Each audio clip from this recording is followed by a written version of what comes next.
zanina hian ei zonet ten hun thata mai minan siam sak le hi kan lom hle maya karil ru chung ril ero chu hun han mang turin mithiam tak tak te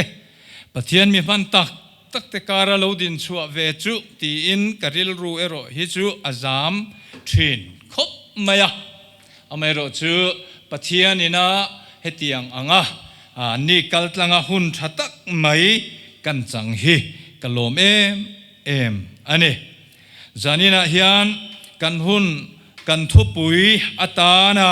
kanan than chu engkim in ta ti in pathian thu kan ngai thadon ani pathian thu mun khatami kan ngai tha anga korin thon khat bung thum chang som ni le pakhata pathian thu thiang lim ingai thang u chuwangin tu man mishing te chuang su se engkim hi in ta anivek si a engkim hi in ta anivek si a pathian in kan zatan mal min som sak theu ro se amen pathian ne na itong trayang u lalpa kan pathian du tak min mangai tu hun thatak mai min pe a shileng kara thamuan lo na lir nging le chiat na te sang kara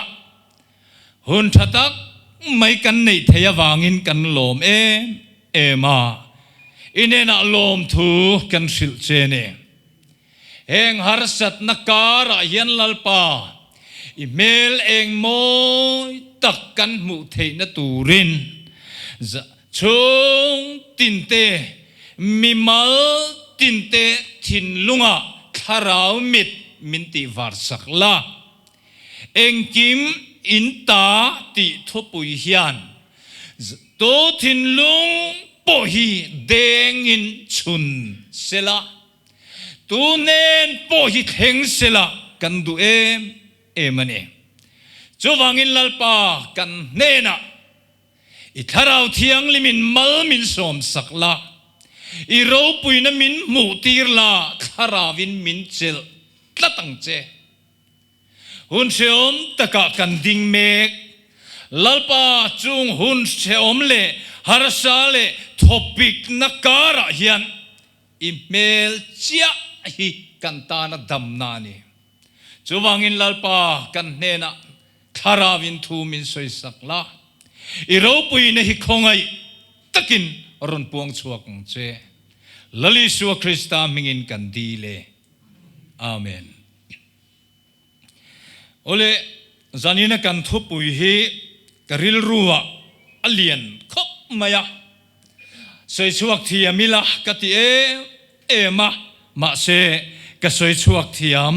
in ka soi chuak zo don in ka hello amairo chu pathian tharawin min puyanga hun chu kan mangtluan theyang ti ero hi chu ka ring tlat ani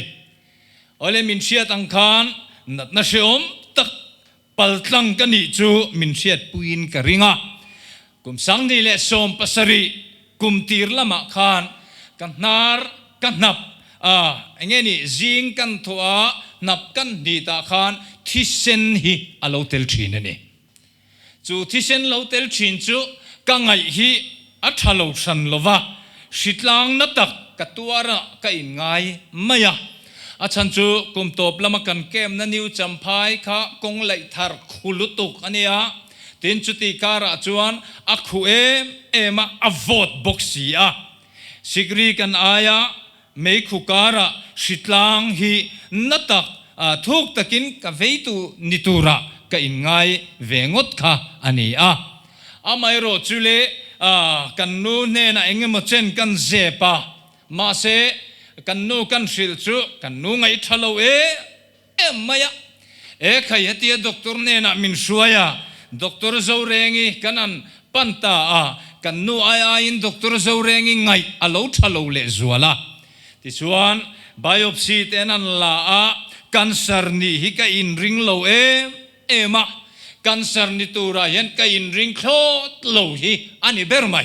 chuta chuan in le biopsy an lak tu ka radio station a hlapali ke rikota chuta te chuan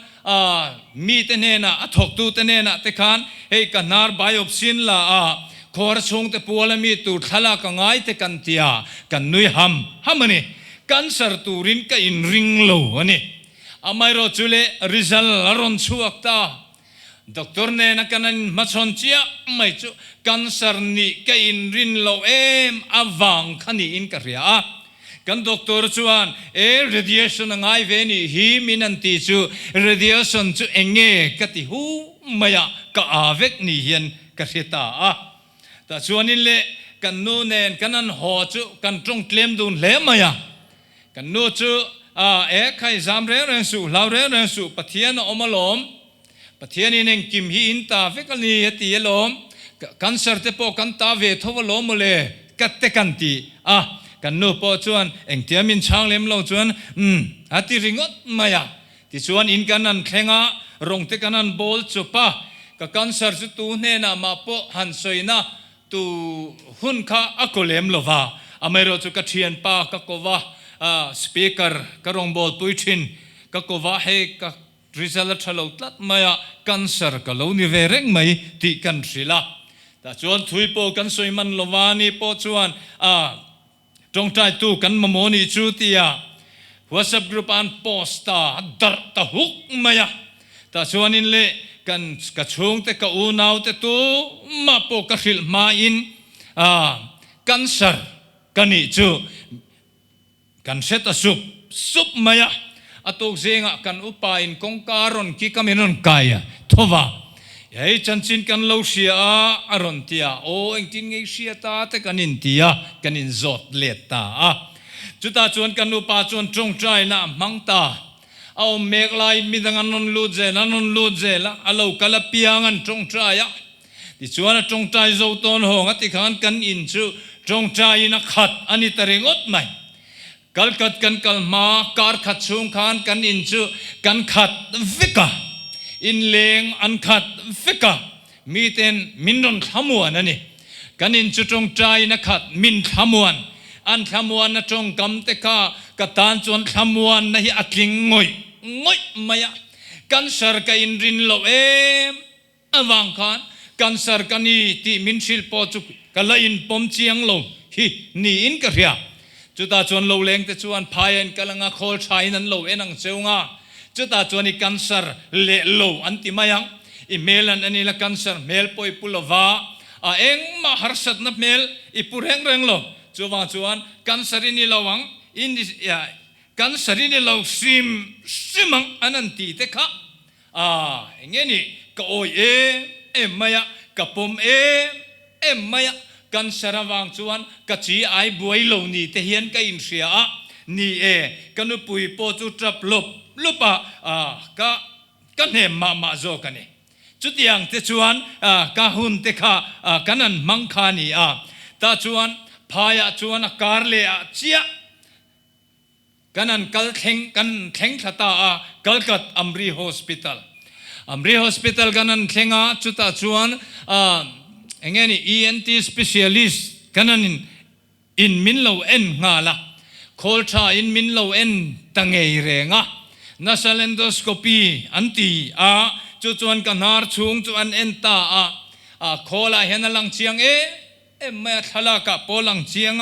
thisen lo chu analyze zong te poka amu thei vek ni o mane ta chuan in le cancer ni lo ka in rin te reng nen khan rizalaron chuak tam tuala cancer kani hi chiang tual tamai ni chu amak le mai ka in ngai tu man lawa wang khan cancer kani po hi ka chi ai lo ni te hian ka in thria amai ro chule cancer ni ka in pom ma in chemo anon khai ngal tamai chutale in cancer awanga in ngai tu man lo wakha chemo anan khai minan thun be chia mai chuan ka in ngai tu man ta chiang le maya cancer awanga zam lo wakha kan sarawang chuan karil rohi akal na sa mai ni chuta chuan cancer kalo melsia dana chuan cancer chu chemo an la radiation an la an hema chemo an la chon ei pe lova an hem ut ung veka an cher tuala an luakol veka ti chuan reilo te an rop ral mai thin ni in kasia chutini si chuan keipo aral biak sang hi cancer awang chuan kathingei don ani hi ka intia amairo chule chutiang kain ngai tu chuan thidon ta ni ila heleya hian thi chu ka chou ani lova amairo chu ka thidon rawa katia maro chule kalau thidon ani point heleya hian eng ma sumle pai ui thi san ui kanei lova in le lo ro pui em thi san ui ngoi kanei heklo eng ma heleya hian ui tur kanei lova ka ui katana ui berchu ka chungte anni top mai ka fa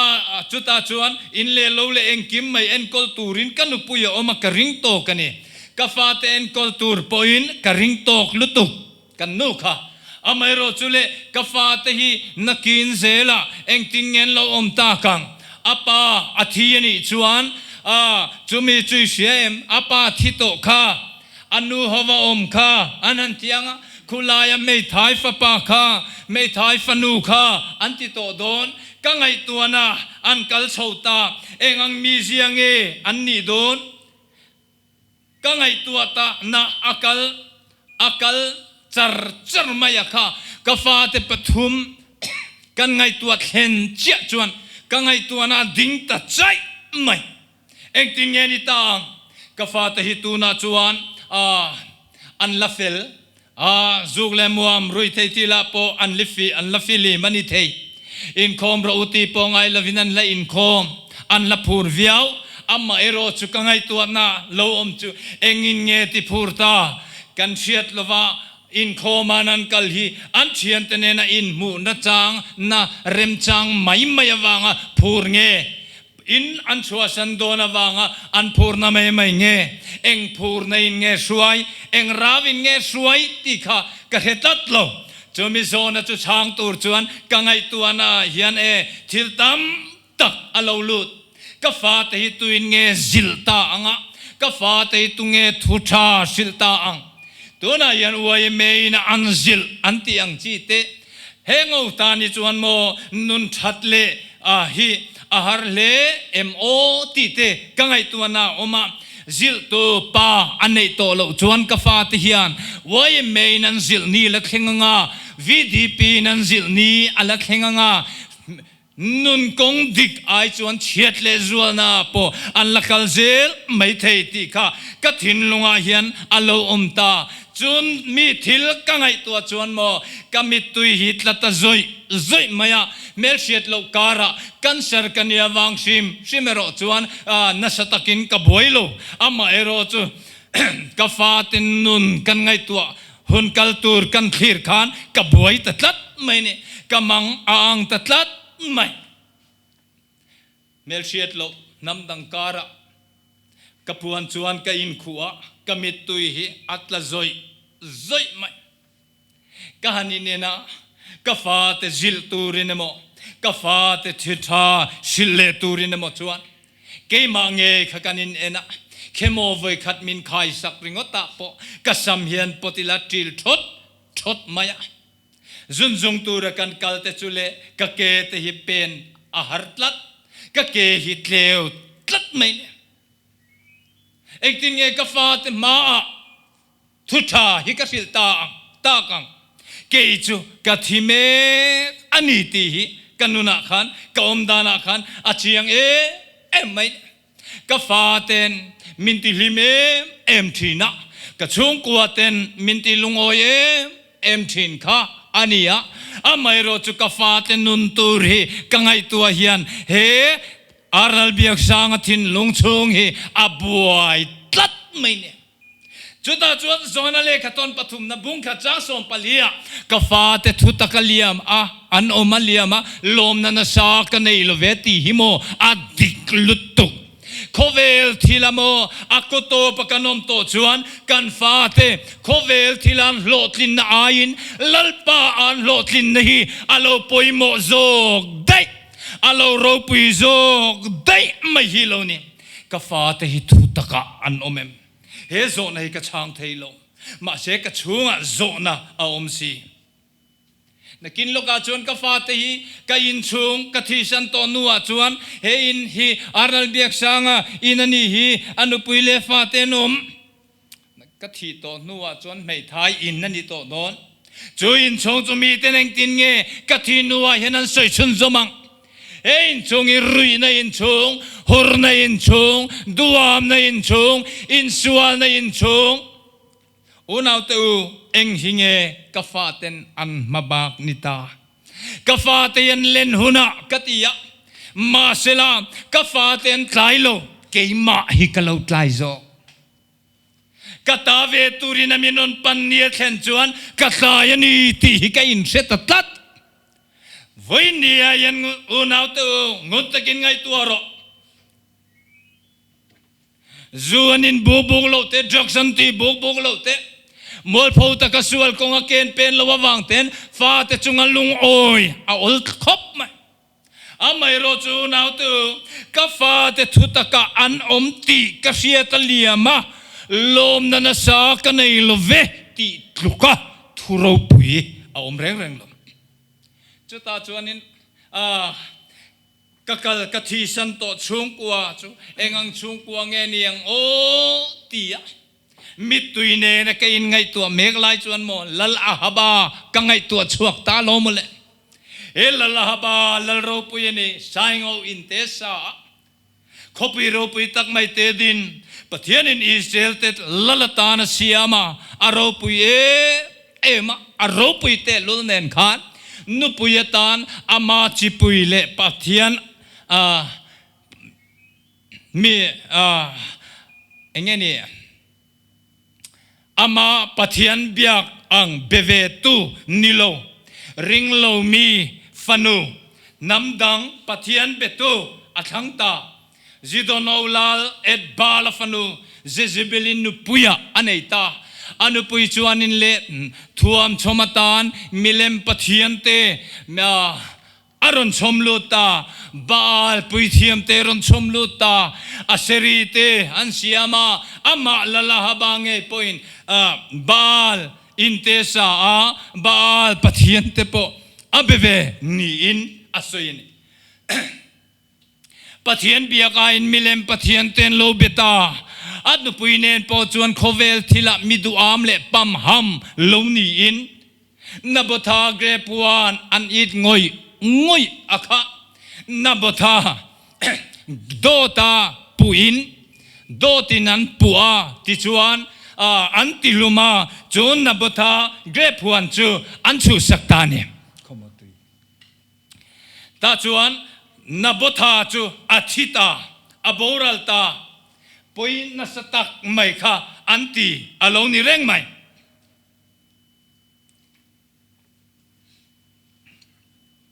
ngoi renga lo thi reng tu pathian chuan angoi mai lo entingeti kha zol nei eliza aron au chuakta win nabotha thisen alia namuna ngei hian nanga thisen po hi win alaliak veang Jezreel khokul bula uin Jezebelihi ala eyang lal berte chungkwa top natur pathiani na aron soi an mabaki avan ropilo em azol ne manga alo soi to chu alo theng dik chiang khop mai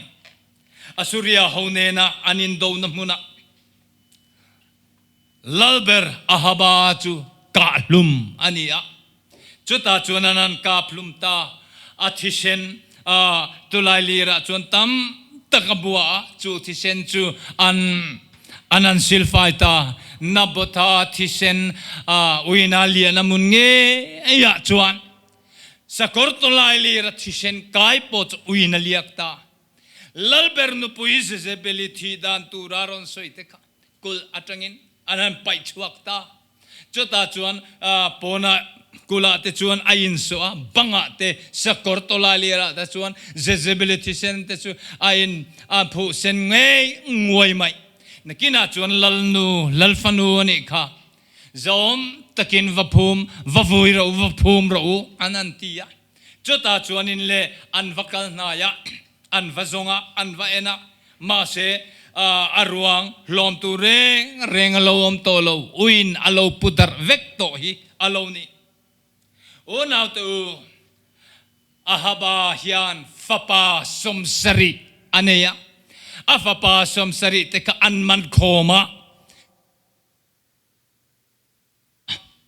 chumian lo anan tan sak chu kul kongka lelama yananan tiang ta mol po takina fa te chu tiang chuan ti songbolin anom ta mol po takasiamin anda ahabat ha te chu tha mang vek anlo ni tani chu o now to pathian chen thailo na chung kwa iswa lal ve lo na chung kwa chung ko ro puye empo hinima sela chung kwa anlo mang ta thak mai khani pathian hian an chung kwa kan mun chang sela chuan khatiang kha an ni hau lovinaрином an chung ko din tu za lova milem patian in chung an la lutle an biak hian chung kwa atimang ta ani khatiang chia mai khan ka fa te kha an om thei tlat ka thinua hian ka fa te hinun khwa an zir lo tlat chuang chung ko mang a thleng thei tlat o now te cancer ni hi ka in ringai lo ma se cancer kan itlat pathian tu chuan engkim inta mintia korinton kat bong tum cha somni pakata to man missing it chuang su se engkim inta vek anisia zanina yan kan ro pui na te kanau sak na te kanin le lo ro pui na te ye khovel thila te yan chuan awan ol tak e amai ro chu engting niam chuan ita hian alaron inen alaron thlengve anga chuti una chuan in ro pui te kha in nga na tlak alatling lowanga I poisa tam tak te kha in nga na tlak alatling don lo chuwangin alom tu man mishing chuang su se engkimin ta atia ama iswa chok chuang turin lalpa hian pathian tu hian minduani zanina yanu nau tu ilahimia lovania ke chu kansarin kathivelo wangtingot chu anat na khirtak tak khovelina tidam thelo teyawa tam tak e han ngai tu chiang te nun hiral muang lova nun hiral tia khamuan re rengi a om tolo ke phechumo manin chunga yan katom top to chenom kovenga poka kal ngai lo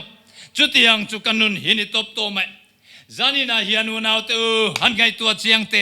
kan rama hian mo rui lo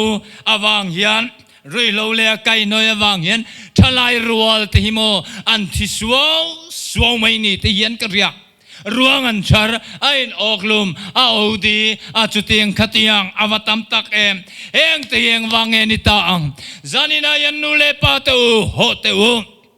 eng kan fa te thalai te thina yan nule pa yan ammo ipur ngamang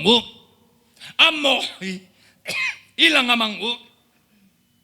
chutini lo chuan mo kan ram hi adam don lo chungkwa hi adam don lo ramle chungkwa ina tuarani chuan koksan po yan omzia anei don lo heti yan ngai tuaro kan fa te tan yan evangelist kan nia doktor kan nia counselor kan nia nurse kan ni kan forma rorel tule treasury ni kan form boka nule pa te kan vapoi mo tak e zanina yan kan fa te ain heta thildang kan ngai poi mo a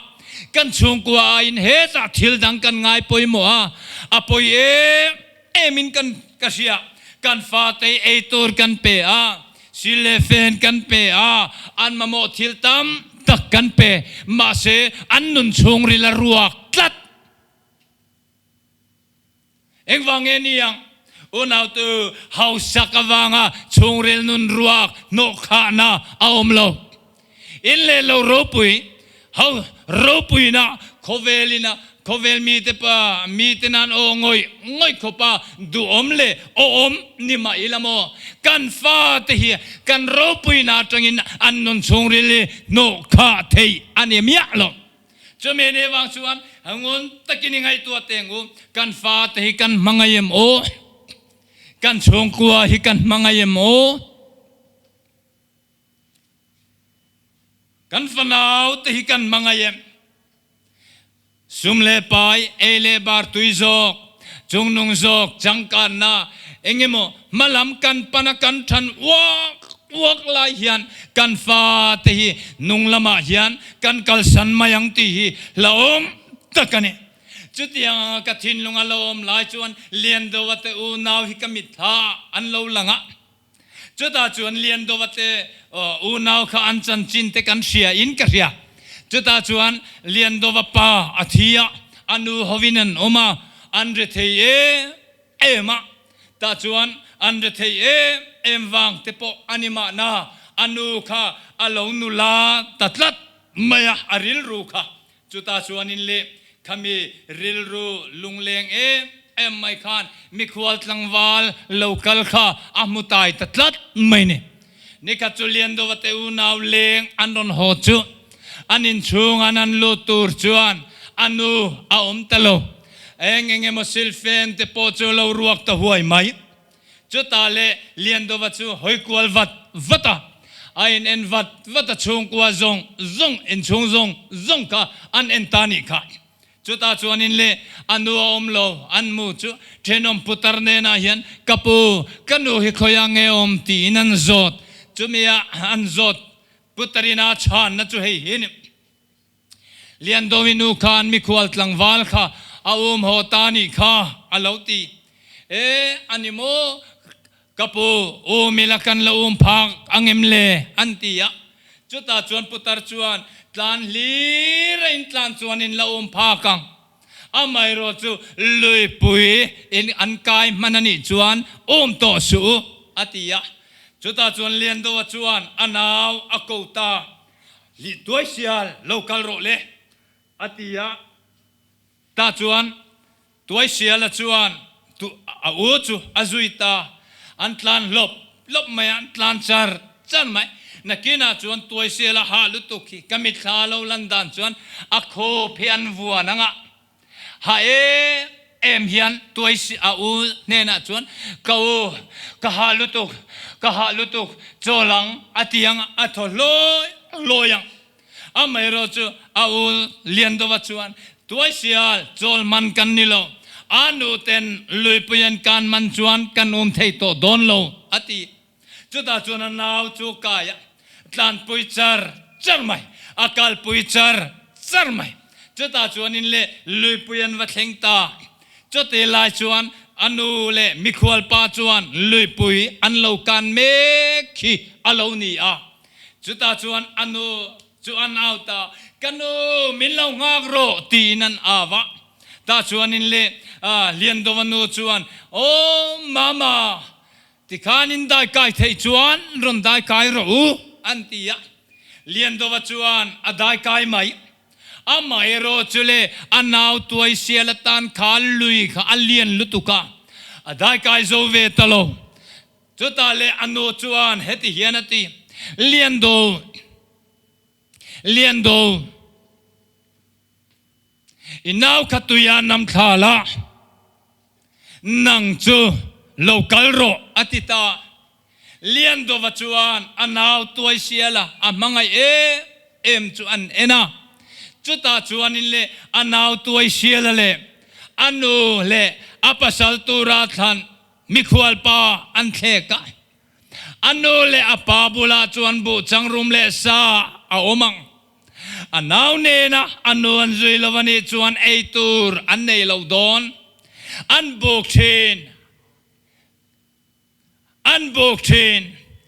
amno lam chu awai nge in karing thin amai ro chu mo anau amangai emboral mai tur tan phallovin mim fangkhat in phel turin tuai sia lakha a ulian dovan a hon puitani kha ta chuanan thlenga thim the ta lo ni ta der mai tuai sia la chuan eng ma sek lo atakin kau karila tram antia ta chuan eng ma reng ei tur le eng ma aom lo kha in chunga kha amai ro chuan nei tha ka siamin mim fangkhat anan muta mim fangkhat chu te reng nen hian ma se anau tuai sia nen mim fangkhat anin pheltani chu voinia yanona alien do vahian anule pa aparon bula khan bo changrum le sa ei tur omang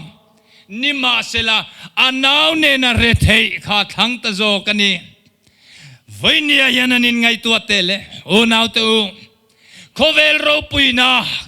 kan vuana kan uma ma sek chuti mek lai chuan thiturin kan fa te hi lui puya chuan kan nam mek ni te hian ka ria kan fa te tel lova hlim na kan zonga kan fa te tel lova lung oi na le thamuan na te kan zongem ni o ati the voinia yan sual ne na manin chunga mo pathian ina du lo zong lalu thum hom chungin lalpa mal som na hi engti kong mai adon thei tolo voinia yan makkati thin chumo pathian mal som na kan ti vek engkim mai hi lalpa mal som na kan ti vek mai politics mal som na te poni ang lei mal som na te poni pathian mal som na ero hi chu adang dai zanina yananin ngai tu atele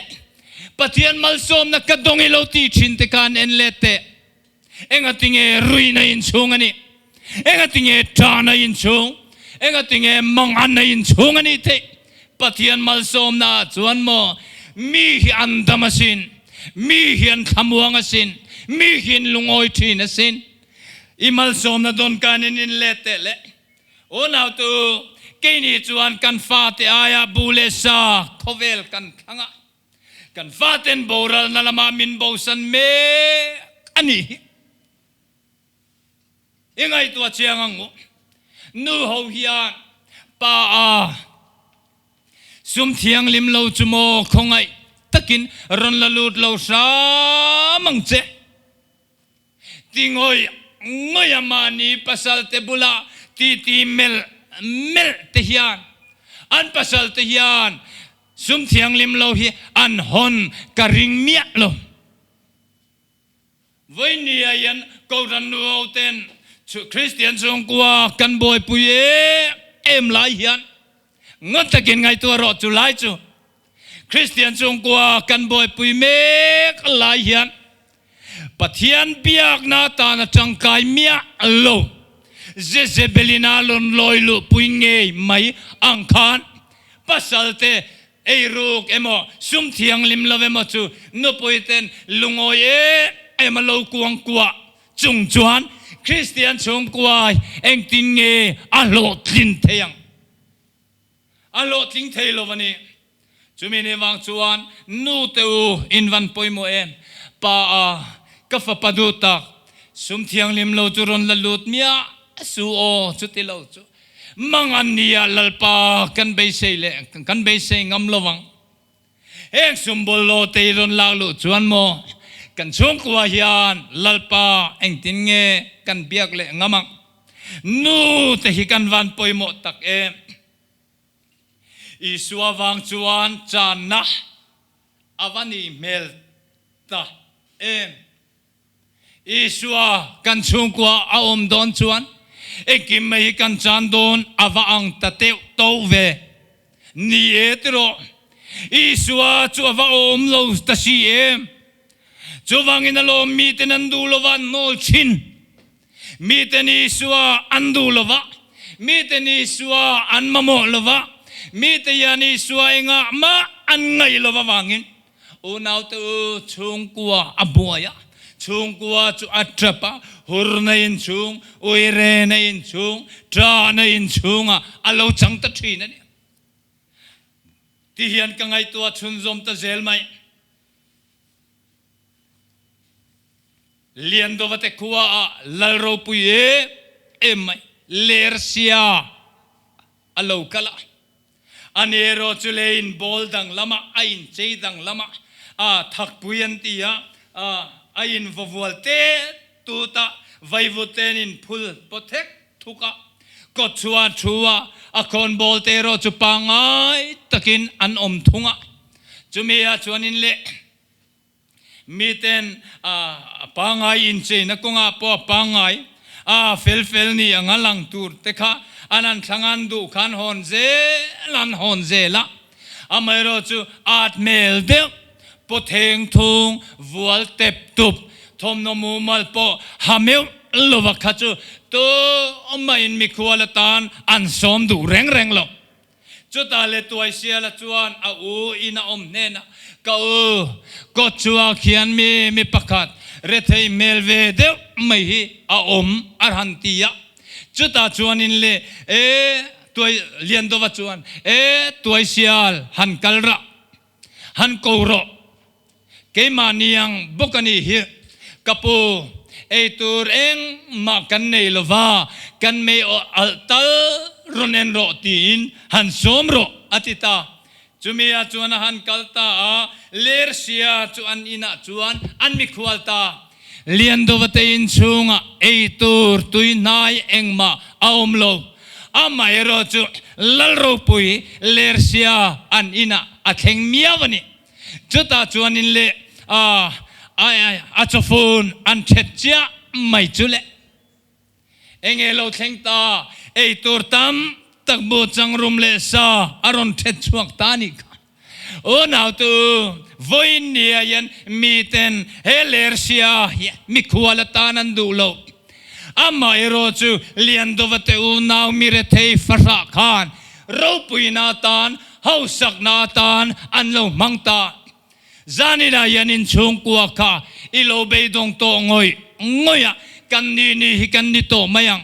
eng poi kan niang ilauti ni mai thei ma seu naw lersia an hausak puyang khan zanina yan mitenan dulo laliswa krista hi in ron chung moi turin som top mairo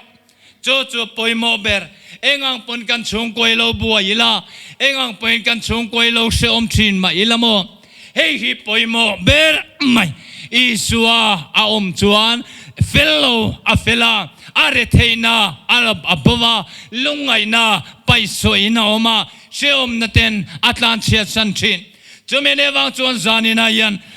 unaw tu mi te dulo isua kha kan chung ko har sanle buena kara yan kan ron chung moi turin som ve ang umyang in chung kwa kanilo beidong to lungaina le manganaten alauti boy le to cheni mai thei amairo chu zanina yanuna zamre rengsu dam chung toite hian hei hi poimo ber ati he fangnala siam tu hian avan suiro puite lu heti hian zonalar pe isua inei toem in chung ko limna tan in chung ko damna tan khan isua inei toem ati top mai me zonai avan poimo zanina yane zonai ichang theyang dam chung toite hian hei hi apoimo ber isua inei toem in chung kwa in damem muan nai chan theinan nangle ichung te chu chandam na longa suai lutro khoinge ala in sateang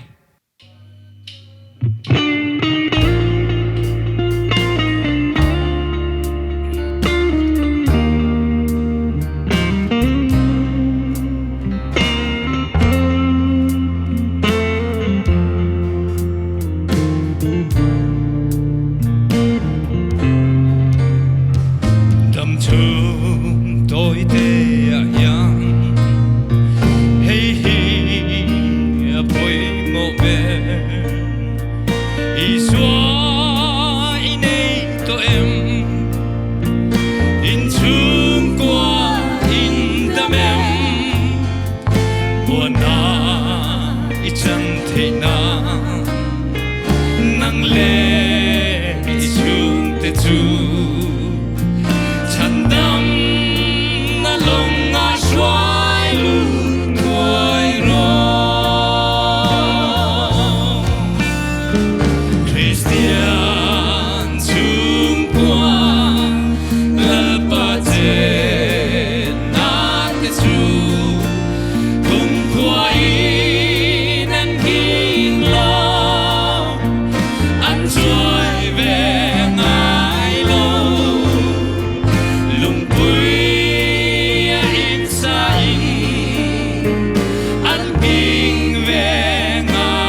lim na ison te chu an rale thoyanga bu seng una liang ba chandam kan la ni lo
dia Zanina yanu nau te u Hei sua Krista Chung tin hian Kan lo mamo vek hi alo ni kan fa te nun le chung ko nun ve turin nu pakar in po apoi mo ema fatha nei turin thiam na alo poi mo berla nu pa in mangai alo lu berane nu pa in kom ngei te in lung rual te kara fa an lo fel thin in nu pakar kha han chek te thiang limem nu pa in po in ni em in lung rual chung ko nuam in ni em mangai nei soi lan fo angai thina kanin mangai nei ti lan fo angai thin sex tel lovin nu pa afam kim lova nima selo nau te u pa te tan nu pui te u chol na lo ni ro pa te u inu pui tan chol na lo ni la nu le pa te u in fa te tan chol na nu le pa lo ni ro biak in chunga kan thut ngot thian kan fa te pathian in a veng lo kan zirti na le thu cha hian aveng him zo kani eng kimin ta min tia min sil tu hian har sat na enge ma po lo thlen tir ma ngei hian tha ilane lai ngai tua na chak ilane lai ngei hian in chunga pathian takhi lalut nge yang che eng tiknia emo chuan I fa te tan hian eng tiknia emo chuan ita hian alaron pandon che ni chuwang chuan eng kim hi kanta fekani pathian in kan zatan malmin som sak theu ro se amen itong tayang un lalpa